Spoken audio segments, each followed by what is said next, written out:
이강민의 잡지사 1호로 13번째 페이지.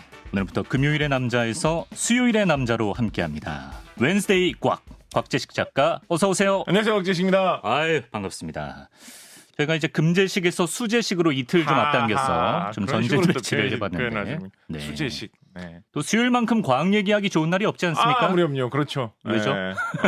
일단 뭐 수제식이라 넣어가면서 약간 좀 수제 느낌이 난다. 아하, 마음에 든다. 우리가 어떤 뭐 천재식으로 강의를 한다 그러면 알아듣기도 너무 어렵지 않겠습니까? 그렇죠. 그렇다면 뭐 범죄식으로 강의를 한다라고 하면 또 너무 좀 내용이 좀 그렇죠. 심심할 것 같은 느낌인데 수제 정도면 이 수제식 강의 지나치지도 모자라지도 않은 신선하게 받아들일 수 있는 그런 수준이다. 그렇습니다. 그래서 이런 저희가 얼토당토하는 언어 유희로 욕을 설명이 받아주셨어요. 설명되는 것은 아닙니다만 하여튼 뭐 수요일 일주일에 한 중앙에 그렇죠. 뭐 가장 피로가 쌓이는 수요일 저녁. 이럴 때 과학 이야기로 좀 이렇게 신선하게 재충전하기 좋죠.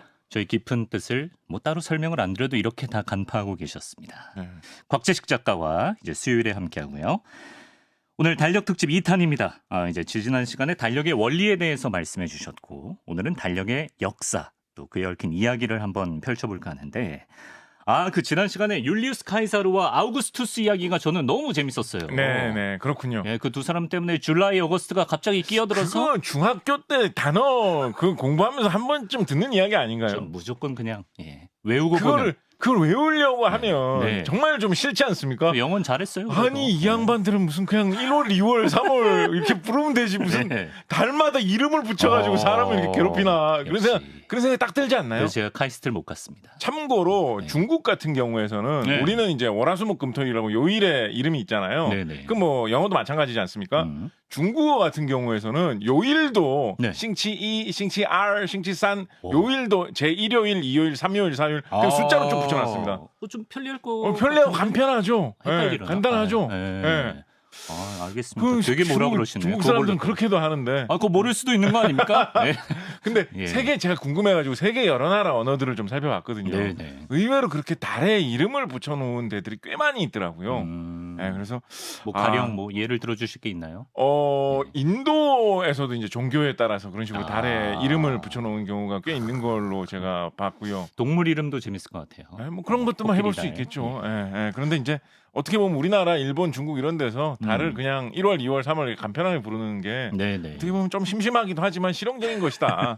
뭐 이런 생각도 새삼 하게 되었습니다. 자, 그래서 우리가 그런 비하인드 스토리를 통해서 지금의 12달 체제가 만들어졌다. 이걸 알게 됐는데 근데 지금 우리가 사용하는 달력은 율리우스가 만든 율리우스력이 아니라 그레고리력이라고 합니다. 그렇습니다.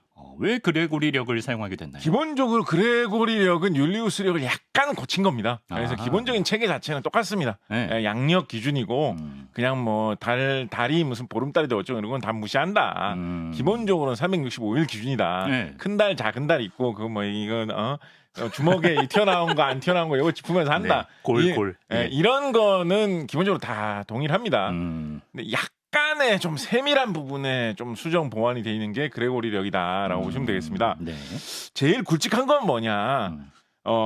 율리우스력에서 1년을 365.25일이라고 보았거든요. 무슨 말이냐면 지구가 태양 주위를 한 바퀴 딱 돌 때 한 바퀴 딱 돌아가지고 원래 출발한 위치로 정확하게 왔을 때 지구가 스스로 자전을 하는 거, 낮과 밤이 바뀌는 거, 그것도 원래대로 똑 맞아 떨어지면 참 좋겠죠, 그죠? 그러면 달력 만들기 얼마나 편하겠습니까? 그럼요. 근데 그게 안 맞아 떨어지거든요. 태양 주위를 한 바퀴 다 돌아왔을 때 지구가 도는 속도하고 그거 꼭 안 맞아 떨어져가지고 지구가 스스로 자전하는 거는 좀 덜 돕니다. 조금 더 돌아야지 거기에 꼭 맞아 떨어지거든요. 그래서 그 율리우스 로마 시대의 사람들은 그 대충 한 6시간 정도 차이라고 봤어요.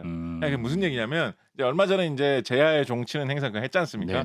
행사 밤 12시 되면 막 시민 대표 많은 사람을 나와가지고 막 뭐 시장님하고 악수도 하고 막 이렇게 조규성 선수도 가고 막 종치고 막 하잖아요. 그 종치는 그 타이밍 딱 1년에 맨 마지막 연말이 됐을 때 그 타이밍 그때가 지구가 정확하게 그 1년 전에 그 위치까지 온 시간이 아니라는 거예요. 아니다. 안 맞는다. 그로부터 한 6시간 정도 더 기다려야지 지구가 원래 출발한 위치로 온다라는 거예요. 근데 이제 그런 차이가 이제 사실 좀 난다라는 것인데 그거는 이제 맞추려고 이제 뭐 4년에 한 번씩 윤년이 있고 그런 식으로 이제 율리우스력에서는 정해놨었죠. 그런데 더욱 더 세밀하게 정확하게 측정을 해보니까 이게 365.251 딱 6시간으로 맞아 떨어지는 게 아니라 2422일 정도였어요. 네, 그 시간 단위까지 딱 맞아 떨어질 이유가 사실 없잖아요. 이 사람이 그냥 인위적으로 그치. 그 숫자 24가 좋은 것 같아라고 해가지고 하루를 24조각으로 나눠놓은 게 시간이라는 단위일 뿐인데 지구가 굳이 그걸 맞춰줄 이유가 없지 않습니까? 6시간 이렇게 안 해준다는 거죠. 그래서 5시간 하고 조금 더 가는 뭐 이런 애매한 이런 단위가 되었습니다. 이게 몇 분 안 차이 나니까 사실은 오차가 크게 신경 쓸 정도는 아닌 거예요.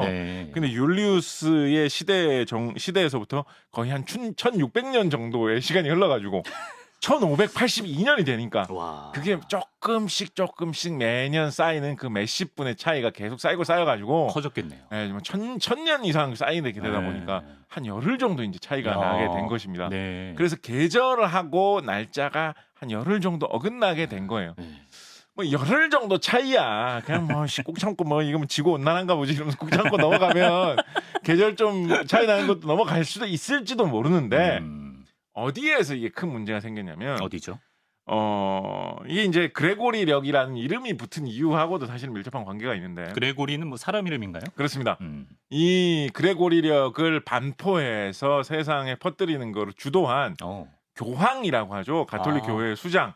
그레고리오 13세의 이름을 따서 그레고리력이라고 하는 건데요. 그러니까 율리우스력도 이제 자기 이름을 따고 그레고리력도 자기 이름을 따가지고 우리나라 같으면 그 성을 따가지고 했을 법도 한데 예를 들면 뭐 곽력 이런 식으로 했을 것 같지 않습니까? 곽력 발음하기 진짜 어렵네. 뭐 이력 뭐 이런 식으로 했을 것 같지 않습니까? 그렇게 안 하고 제식력, 강민력 이런 식으로 이름을 따서 한다는 것도 전 좀 재밌는 것 같아요. 그러네요. 율리우스도 성은 카이사르인데 그죠? 그레고리오 13세도 마찬가지입니다.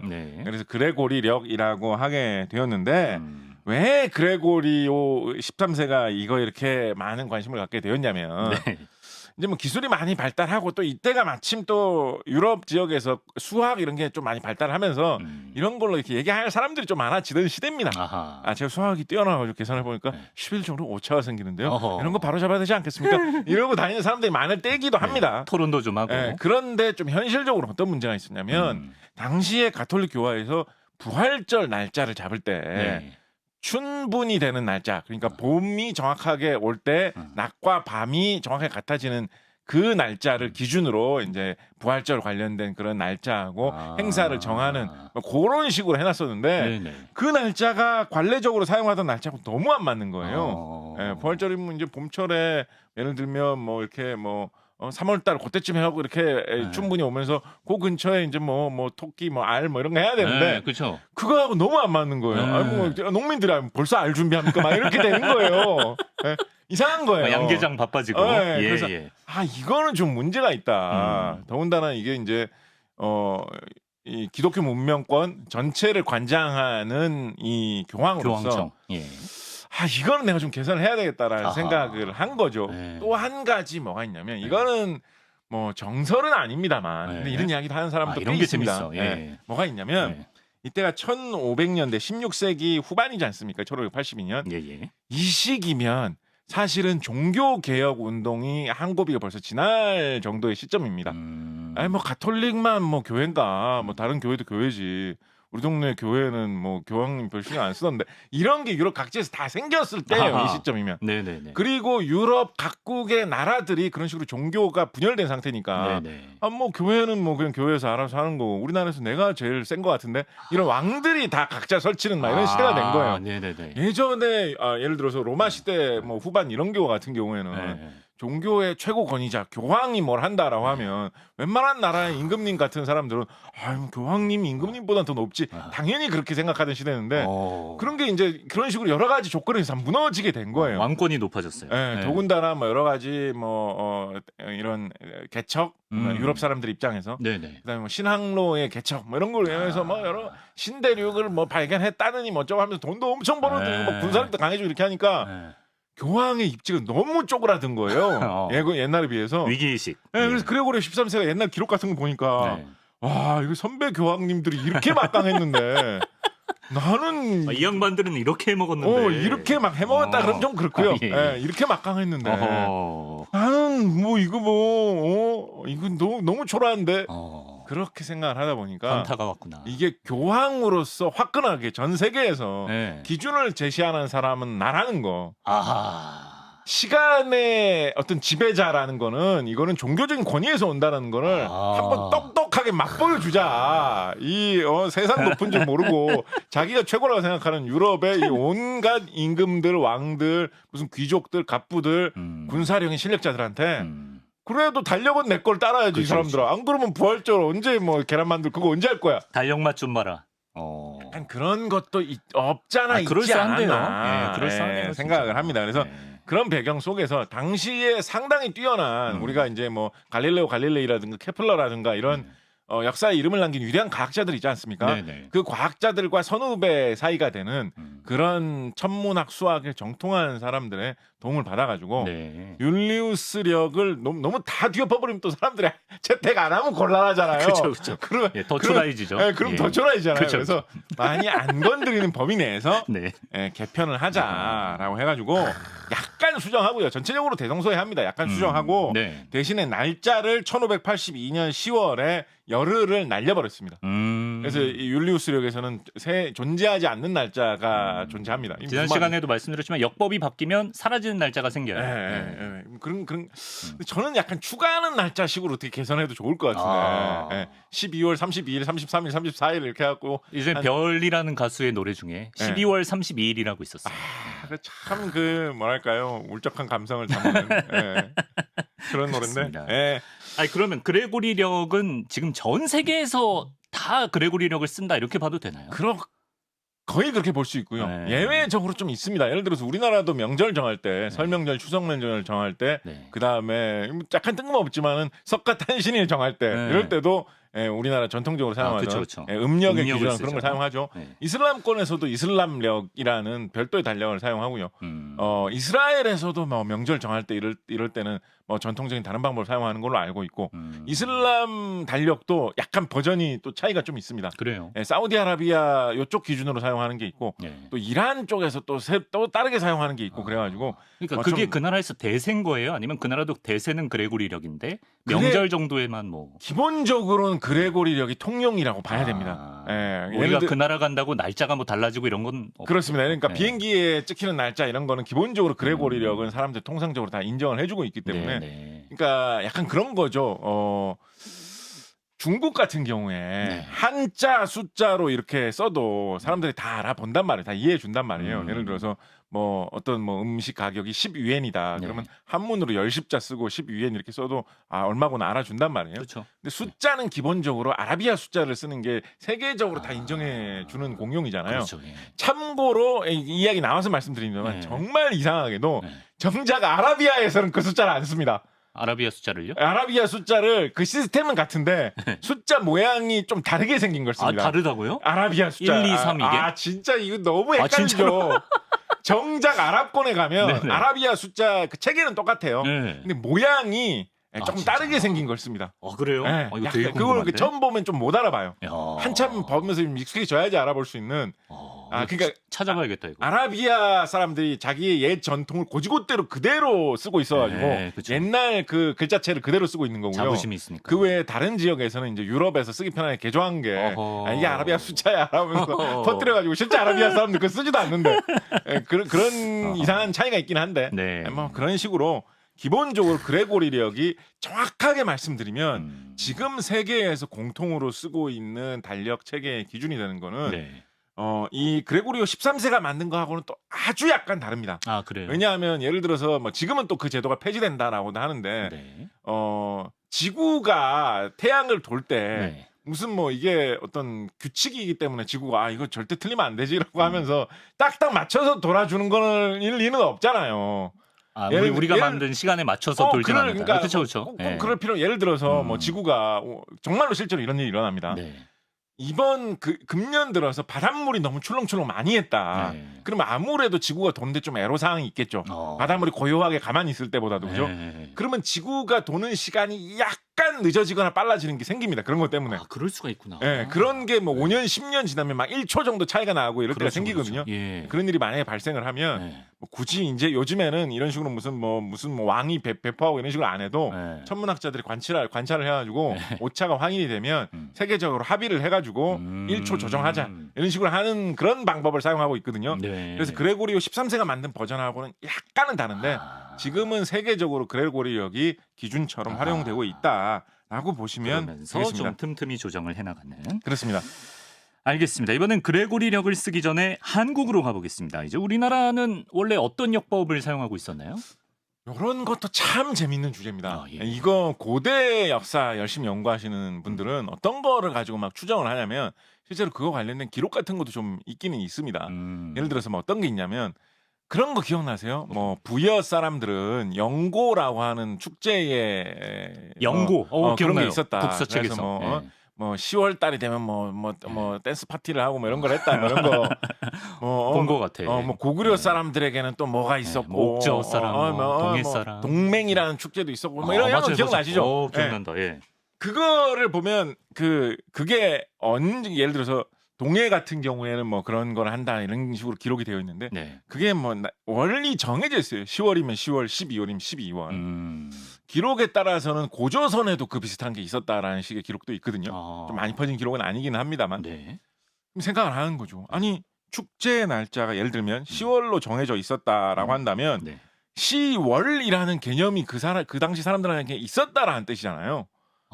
그러면 그 고대의 부여나 고조선 사람들도 뭔지는 모르겠지만 달력이라는 게 있었고 그 달력에서 10번째 달에 그런 댄스 파티, 어떤 축제, 그런 뭐 하늘의 제사를 지내면서 어떤 의식을 치르는 거 그런 걸 했다라는 그 거를 숫자 10이 그러면 우리가 그걸 해석해서 10월에 맞춘 게 아니라 원래 기록에 그렇게 10이라고 적혀 있어요. 원래 진짜? 10월이라고 적혀 있어요. 예. 원래 기록에. 예. 그러니까 달력이 그 당시에도 있었다라는 걸 유추할 수 있겠죠. 그죠? 그러네요. 예. 그래서 그거를 가지고 다시 한번 또 역으로 막 사람들이 현대 학자들이 네.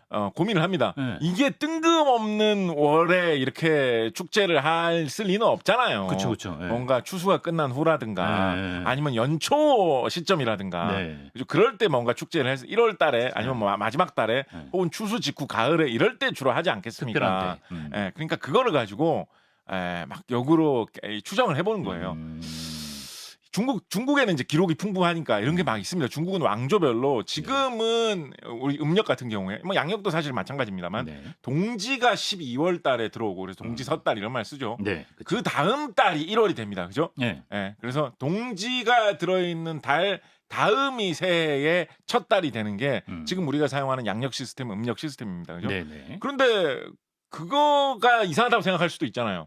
동지라는 게 해가 제일 짧은 때고 밤이 제일 기니까 어떻게 보면 제일 어떤 해가 길어지고 짧아진다고 했을 때 기준점이 될 만하잖아요. 그거를 그냥 1월로 하는 게 더 맞지 않아? 라고 생각할 수도 있잖아요. 그렇죠. 실제로 중국사의 풍부한 기록 중에 보다 보면 중국의 고대 왕조 중에는 그래서 동지가 아예 들어있는 달을 그냥 1월로 삼았던 그런 나라도 있다고 보고 있거든요. 그래서 그런 거를 보면서 막 연구하는 사람들이 있습니다.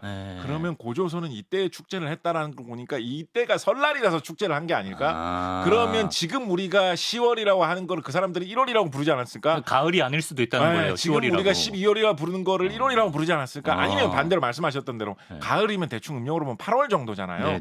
8월이 10월이라고 표시되지 않았을까? 뭐 이렇게 해가지고 그런 걸 막 연구를 합니다. 그런 거를. 뭐 알 수는 없지만 그런 걸 이제 추정을 하는 거죠. 그리고 이제 여러 가지로 이제 정황 같은 것도 연구를 하는 거예요. 예를 들어서 이 나라는 뭐 중국의 은나라하고 교류가 많았다라는 뭐 그런 정황이 있으면 그런 중국의 은나라는 이런 달력 방법을 채택했다라는 명확한 기록이 있으면 뭐 고조선이나 고려나 부여가 그런 관계 속에서 그 나라의 달력 만드는 방법을 중국의 달력 만드는 방법을 도입을 해가지고 같은 시스템을 갖고 있지 않았겠느냐 뭐 이런 거 추정 연구하시는 분들이 있습니다.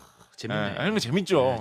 이런 거 이거를 이렇게 사소한 거를 굳이 따려가지고 어떤 우리나라 사람들이 과거에 생각했던 어떤 시간관념의 근원을 추적을 해나간다는 게 참 재밌는데 재밌는 얘기예요. 명확한 기록이 있는 때부터를 따지면 지금 말씀드렸습니다만 쭉 말씀드리고 있지만 이 달력을 만든다는 게 더군다나 음력 달력 같은 경우에는 이런 뭐 동지 이런 거 맞아 떨어지는 거하고 동시에 15일에는 보름달이 항상 떠야 된다는 거까지 같이 맞춰야 되기 때문에 네. 만드는 방법이 정말 복잡하거든요. 굉장히 많은 기술이 필요하거든요. 네. 그러다 보니까 우리나라에서는 막 연구를 하다가 이제 뭐 이 사람도 때려치우나요? 때려치우기 하겠습니까? 예. 연구를 막 하다가 우리나라에서 이런 거 잘하는 뛰어난 훌륭한 학자니까 이번에 우리 사신단이 선진국인 중국에 간다고 하니까 거기 가서 너도 좀 잘 배워와봐라. 노하우 좀 알아와라. 예, 가서 보니까 완벽한 게 갖춰져 있는 거예요. 이거 우리 그대로 도입해서 씁시다. 이런 식으로 돼가지고 중국의 역법이라고 하죠. 달력 만드는 방법을 네. 그대로 많이 도입을 해서 왔다라고 보고 있습니다. 네. 더군다나 네. 중국에서는 이제 특히 뭐 이런 중국의 왕의 권한, 황제의 권한 이런 게 많이 강해지면서 네. 어떤 거를 좀 강조하기 시작했냐면 네. 그런 달력의 표준을 세우는 거, 네. 언제가 명절인지 정하는 거, 그거는 황제의 권한, 왕의 권한으로 딱 찍어서 하는 거다. 시간의 기준은 내가 정하는 거다. 그걸 약간 권위의 상징으로도 적극적으로 활용을 한 거예요. 지난 시간에도 얘기했습니다만 연호 아예 이런 걸 만들죠. 뭐 1927년 이런 식으로 하지 말고 내가 올해를 무슨 뭐 강민 1년. 강민 1년이라 하면 그걸 그냥 따라라. 네. 일본은 지금도 그런 식으로 하잖아요. 그렇죠? 네. 그래서 그렇게 하는 정도로 그걸 중시하다 그러니까 보니까 그 우주의 운행 원리나 이런 거는 황제만이 건드릴 수 있다. 네, 그래서 그거가 굉장히 중요해져 가지고 나중에는 그거를 따른다라는 게 외교적인 의미를 강하게 지니게 됩니다. 다른 나라가 그걸 따르냐 마냐. 특히나 이게 뭐 중국이 통일됐을 때는 뭐 자연스럽게 중국이 세상에 제일 강한 나라가 그 나라니까. 네네. 조선시대 사람, 고려시대 사람이 보기에 어디를 뭐 기준으로 따르겠습니까? 우리만의 뭐 독자적인 뭘 만들어서 어떻게 한다라는 게 좀 할 수 있어도 쉽지 않았겠네요. 해외하고 교류를 한다거나 하는데 실용적인 문제도 있고 하니까 네. 뭐 그거 따르면 되지 뭐 이렇게 해가지고 중국의 강대국의 기준을 따르는 게 어떻게 보면 뭐 자연스럽게 이어질 수도 있는 것이거니와 한편으로는 예를 들면 뭐 중국의 뭐 삼국지의 그 삼국 시대가 되었다. 남북조 시대가 되었다. 이러면 중국의 나라가 여러 개 있잖아요. 그렇죠. 그러면서 내가 황제야, 나도 황제야, 막 이렇게 되거든요. 여러 개. 그러면 이게 외교적인 의미를 많이 갖게 되는 거예요. 줄을 어디 서느냐에. 중국 사람이 중국 사람이 어디 와가지고 뭐 예를 들면 뭐 신라에 왔다, 고구려에 왔다. 고구려 사람들은 예를 들면 조조가 배포한 그 역법을 따라가던데요. 백제 사람들은 손권이 만든 걸 따라가던데요. 그런 식으로 되는 거예요. 그러면 백제는 사실은 송권 편인가? 그럼 조조가 기분 나빠하겠죠. 그러네요. 백제를 좀 공격할까? 그럼 뭐 송권 입장에서 백제 무슨 일 생기면 우리가 좀 지켜줄까?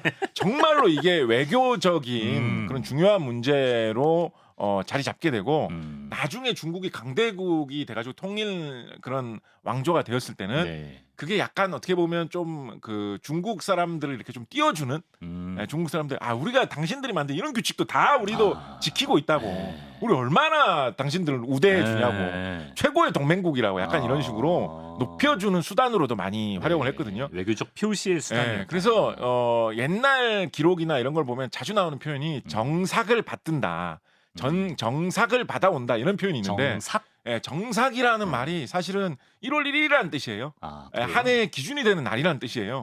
그래서 한 해의 기준이 되는 날을 받아온다라는 거니까 어떻게 보면 그냥 달력 받아온다. 1월 1일 무슨 요일이에요? 1월 1일 금요일이야. 뭐 이런 거 확인하는 정도라는 뜻이거든요. 문자 그대로 해석을 하면. 그런데 실제로 옛 기록에서 예를 들면 조선왕조 실록에서 우리나라는 명나라의 정삭을 받들고 있는데라고 하면 우리나라는 명나라를 최고로 우대한다라는 뜻입니다. 예를 들어서 어떻게 명나라의 정삭을 포기하고 청나라의 정삭을 받을 수 있단 말입니까? 라고 하면 달력을 청나라제로 교체를 하자라는 이런 뜻이 아니라 명나라는 이제는 2등 국가로 치우고 청나라를 최우대 국가로 높이겠다. 그런 비유적인 표현이 생길 정도로 상징적인 것이었다는 거예요. 그렇습니다. 그렇습니다. 근데 그런 분위기 속에서 보니까 우리도 조선시대 세종대왕 시기에 독자적으로 만든 역법 칠정산이라는 게 있었다고 하는데 이게 독자적인 역법이라고 하기에는 약간은 좀 애매한 점이 있습니다. 현실적으로는 독자적인 역법이나 다름없습니다. 그런데 이제 이거를 보통 무슨 역법을 만들면 보통 무슨 력으로 끝나게 합니다. 우리 율리우스 력, 그레고리 력 하는 것처럼. 고려 시대에는 정말로 독자적인 역법을 만들려고 많이 노력했습니다. 고려 시대에는 예를 들면 십정력, 치료력, 견행력, 태일력, 둔갑력 뭐 이런 걸 막 만들었다라고 하거든요. 네. 근데 이제 제목이 둔갑력 이런 걸 보면 아실 수 있겠지만 네. 약간 이런 점술 뭐 이런 거를 잘 맞추기 위해서 네네네. 개발된 거고 실용적으로는 되게 좀 기능이 떨어졌던 것 같아요. 날짜 막 안 맞고 막 한 3년만 지나면 막 계절 다 틀리고 막 계절이 둔갑하는군요. 15일 되면 보름달 떠야 되는데 막 15일 됐는데 금음달 뜨고 막 이렇게 많이 틀렸던 것 같아요. 왜냐하면 고려시대 기록을 보면 달력이 안 맞아가지고 약간 사람들이 짜증내는 기록 이런 것도 좀 보이고요. 짜증도 냅니까? 네. 아니 달력이 안 맞으니까. 짜증나죠. 15일에 보름달 떠야 되는데 얼마나 답답하겠어요. 네네. 15야 밝은 뭐 그 노래도 있잖아요. 그 노래가 다 틀린 게 되는 거예요. 그러네. 예. 그러니까 우리 자녀들한테 노래를 어떻게 가르치냐고 그렇게 되지 않겠습니까? 그렇죠. 네, 그래서 고려 시대도 자체 역법을 개발하려고 막 많이 노력을 했어요. 다 포기하고 그냥 이제 중국에서 기준으로 만드는 거 받아다가 많이 배워서 사용을 했었는데 이게 고려 말기가 되면서 어떤 문제가 생기냐면 고려 말기가 되면서 중국은 이제 몽골 제국의 원나라가 자리 잡게 되죠. 그렇죠. 고려가 내정 간섭을 많이 받았죠. 원나라가 워낙 군사력이 강해가지고 그렇다 보니까 더더욱 원나라에서 만든 거를 많이 받아서 써야 했어요. 몽골풍. 완벽하게 그거를 그대로 가져와가지고 정말로 이런 달력 정삭을 받든다라는 게 정말 철저하게 지킬 때는 어떤 식으로 하냐면. 그 나라에서 우리나라로 공식 달력을 전해줄 때까지 달력을 따로 배포를 안 합니다. 이게 어떨 때는 현실적으로 되게 골치 아픈 문제가 생길 때도 있어요. 중국에 예를 들어서 베이징에서 달력을 배포한다. 그럼 뭐 한 12월 달, 11월 달 이럴 때 만들어가지고 그냥 내년 달력이다 이러면서 나눠주겠죠. 근데 약간 뭐 어영부영하다가 좀 늦게 오면 배송하는데 걸리죠. 우리나라 1월 1일 됐는데도 서울까지 도착 못할 수도 있는 거예요. 개성까지 도착 못할 수도 있는 거예요. 그럼요. 그나마 그래도 열심히 뛰어. 큰일 났다. 이 달력 못 갖다 주면 어떡하냐. 그래서 말 타고 열심히 달려가지고 예를 들어서 12월 31일 날 보통 그 정도에 맞춰줍니다. 애지간히. 딱 맞춰가지고 줬어요. 그러면 이제 왕은 볼 수 있겠죠. 고려 왕, 조선 왕은 임금님은 이 중국에서 새 달력이 왔구나. 이거 걸어놔라 이렇게 할 수 있겠죠. 다른 사람들은 어떡합니까? 조선 팔도에 있는 다른 사람들은 백성들까지 가면 어떡해. 그럼 막 2월 달 돼야지 새 달력이 막 나오고 이러면 골치 아프잖아요. 그러네요. 그래서 이런 게 상당히 골치 아픈 문제였는데 그래도 고려 시대에는 원나라가 워낙 강하니까 최대한 그냥 달력 찍어주면 우리가 베끼기만 할게요. 막 이 정도로 했었거든요. 그런데 비해서 원나라가 워낙에 큰 몽골 제국의 후예였기 때문에 뭐 중동 지방, 인도 뭐 이런 데하고 다 교류를 하고 유럽하고도 간접적으로 교류를 하고 이래가지고 과학 기술은 극도로 발달해 있었습니다. 갑자기 훅 발달해 있었어요. 그래가지고 달력 만드는 그 방법, 역법이 완전히 너무 복잡한 최정밀 수준으로 발달돼 있었습니다. 이게 심지어 중국에서 원나라가 망하고 명나라가 들어서죠. 명나라 초기에 어떤 문제가 있었냐면 중국 학자들이 그거를 이용을 해가지고 달력을 개발할 수 있는 사람들이 막 부족하고 이랬어요. 그래요. 그래서 아라빈 이슬람권 학자들을 막 데려와가지고 너 이거 알지? 너무 좀 해봐. 수준이 높아서. 막 해가지고 돈 많이 줄게 해가지고 막 이거 달력 성공적으로 만들면 돈 많이 주고 벼슬도 주고 달력 성공적 못 만들면 사형이다 막 이런 식으로 해가지고 막 그런 그것까지는 아니지만 극단적이네. 그런 정도 중국 본토에서도 그런 문제가 생길 그런 문제가 있었거든요. 고려 말기에 그래서 그런 것 때문에 되게 혼란이었어요.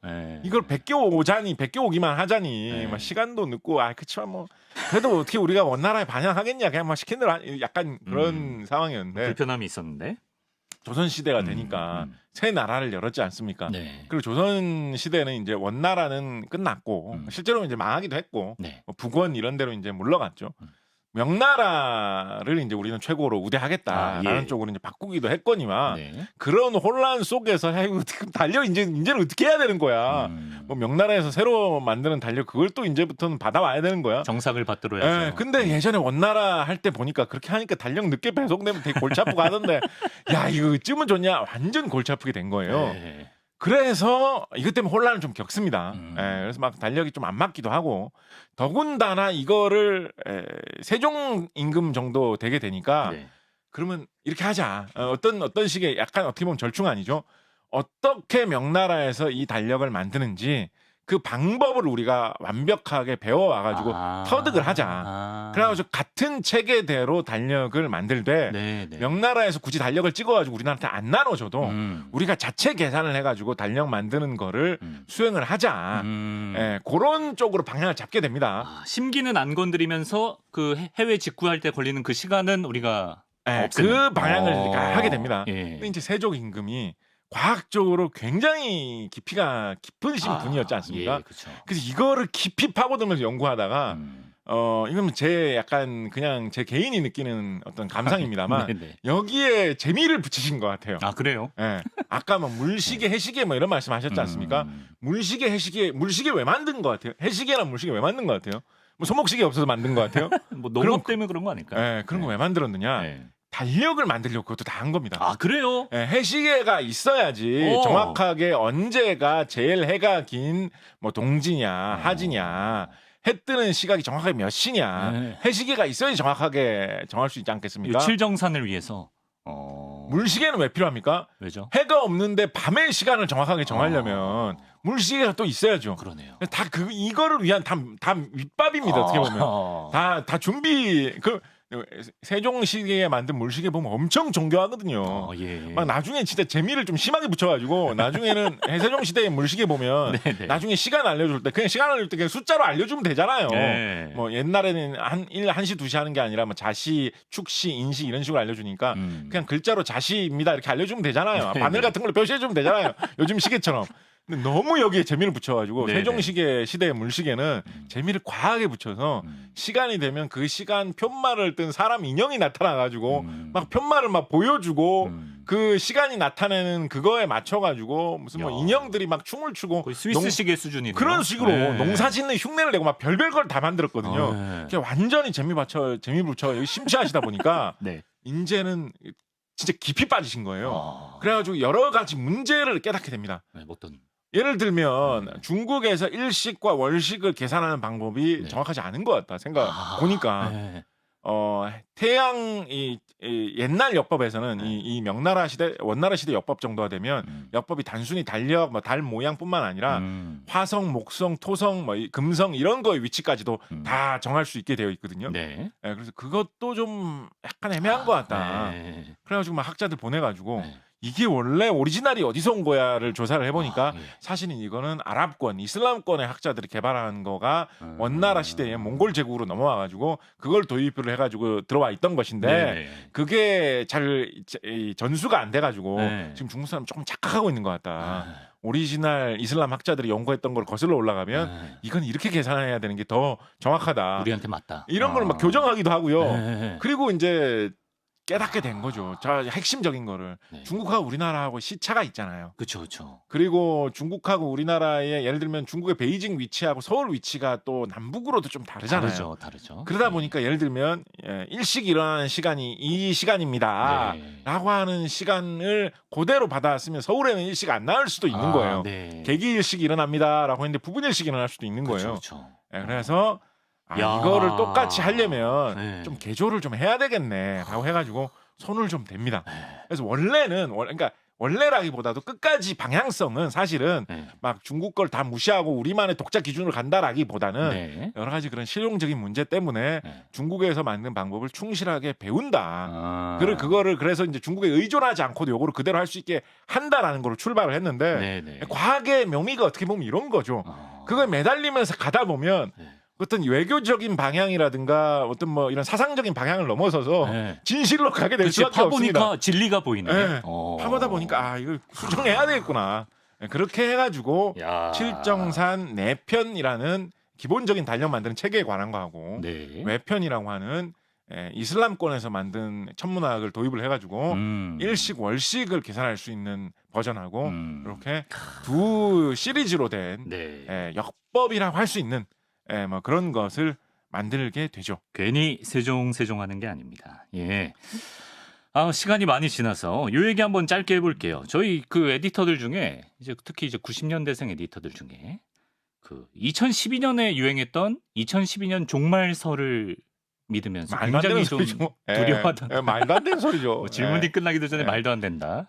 이게 뭐 잘 알려져 있습니다만 뭐 마야의 달력이 네. 만드는 방법이 이제 2012년 그 시점 정도까지밖에 네. 안 나와 있어가지고 네. 뭐 그때 되면 이제 뭐 끝나는 그게 거 끝난 아니냐. 게 2012년 뭐 12월 네. 며칠이다. 그 저기 지난번에도 비슷한 얘기했습니다만 네. 여러분 저기 뭐 인터넷 사이트 같은 거 가입하실 때 이럴 때 보면 네. 생년월일 입력할 때 보면 네. 보통 생년월일이 뭐 한 1910년 이 정도가 최대로 옛날이죠, 그죠? 그렇죠. 그리고 금년 이전에 날짜 고르는 건 보통 안 나와 있잖아요. 안 나와 그죠? 있죠. 예, 그 딴딴하기니까. 그잖아요, 그죠? 근데 그렇다고 해가지고 예를 들어서 1910년까지밖에 고르는 게 없으면 그전엔 역사가 없었던 겁니까? 그냥 편의상 그렇게 해놓은 거잖아요. 제가 믿었다는 게 아니고 네. 저한테 그래서 마야의 달력도 편의상 그냥 그렇게 해놓은 것일 뿐이고 뭐 그런 게 없어요, 애초에. 그냥 무한대로 만들 수가 없으니까 거기서 끝낸 겁니까? 이때가 예. 지나면 뭐 세상이 끝장난다 이런 식으로 설명돼 있는 게 아니에요.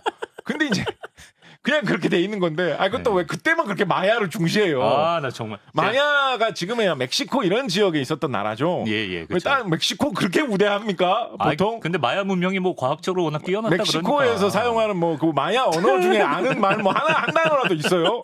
다 뭐 언어 쓸 때는 영어가 세계 공용어라 하고 숫자 쓸 때는 아라비아 숫자 쓰면서 세계 멸망할 때만 갑자기 왜 멕시코에 옛날에 있던 마야를 중심으로 하는지. 제가 잘못했습니다. 저 에디터 제가 한번 단도리 한번 하겠습니다. 아니 단도리 하실 필요까지 아니 궁금한 거를 이렇게 의문을 갖는다, 물어본다 이런 뭐 좋은 태도고요. 다만 이 음모론 자체는 너무나 허황된 것이다. 정말 여러 가지 음모론 중에서도 진짜 그 어떤 인기 끌었던 정도에 비해서 그 허무맹랑함의 정도가 유독 심했던 거라고 생각합니다, 진짜. 박재식 작가는 귓등으로도 듣지 않았다. 아니 말도 안 되는 소리죠, 진짜. 무슨 달력이 거기까지밖에 없다고? 여기 질문지에 지난주 금요일이 13일의 금요일이었는데요도 있는데 이거 하면 큰일 나겠네요. 예. 저는 13일 금요일이 올 때마다 그걸 좀 챙기는 편이에요. 챙긴다고? 그러니까 뭘 딱히 챙기는 건 없는데요. 뭐 기념의식을 만나는 사람들한테마다 다 알려줘요. 왜요? 오늘 13일이 금요일이에요. 아침에 일어나면 친구들한테 문자 메시지로 오늘 13일이 금요일입니다. 다 보내줘요. 조심하라고? 아니요, 그냥 괜히. 이것도 허무맹랑인가요? 아무 의미 없죠. 근데 아무 이제 의미 없다. 괜히. 그렇게 하면서 연락 안 나왔던 친구하고 괜히 연락도 닿고. 뭐 재밌더라고요. 사실 안 좋은 일은 언제든 일어날 수 있는데 그렇습니다. 13일에 금요일에 안 좋은 일이 생긴다? 좋은 핑계가 생기는 거예요. 아하, 그렇군요. 합리화. 그렇습니다. 곽재식 작가가 1년 중 가장 좋아하는 날이 혹시 있을까요? 그러고 보니까 13일 금요일인 것 같네요. 정말로 저는 그때 친구들한테 보통 이제 요즘에는 이제 그런 게 너무 많이 해가지고 좀 덜하는 편인데 예전에 보면 이제 새해 첫날이나 이럴 때는 단체 문자로 이렇게 막 보내는 거 많이 하지 않았습니까? 약간 만우절 느낌이네요. 새해 복 많이 받으세요. 저는 13일에 금요일에 그걸 좀 많이 하는 편입니다. 장난꾸러기 모드로. 오늘 13일에 금요일입니다. 막 친구, 막 옛 스승 막 이런 분한테 막 어쩌라고, 어쩌라고 그런 식으로 대응하시는 분도 있고요. 13일 금요일 올 때마다 내가 네 생각한다 뭐 이런 분도 계시고 그렇습니다. 참고로 오늘 녹화하는 날이 13일의 금요일인데 축하드립니다. 가장 좋아하는 날이네요. 그렇군요. 좋은 하루 보내시고 오늘도 재미있는 달력 이야기 잘 들었습니다. 곽재식 작가 다음 주에 뵙겠습니다. 감사합니다.